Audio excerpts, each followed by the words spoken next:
A veure, jo no estic en contra, i això pot ser polèmic, A veure. Aquí... Que raro, el David sent polèmic, no m'ho crec. Sí.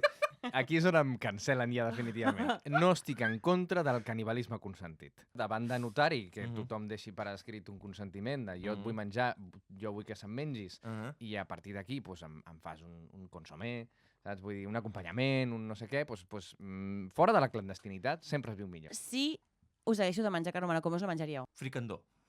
Uf, l'últim que em menjaria jo, la veritat. O sigui, estem super fora. Carn rebossada, crec. Ah, no està mal. A mi la croqueta em condeu.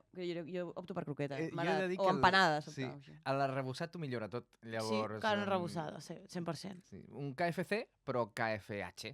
Sí. No? Kentucky Fried Human. Que ràpid ha sigut, amb això, David. Ja Molt està. ràpid, David. Tio, Doncs em felicitats. sorprèn, David, que tinguis tanta afició pel canibalisme. Bueno, afició. Perquè... Afició. Jo defenso conceptes.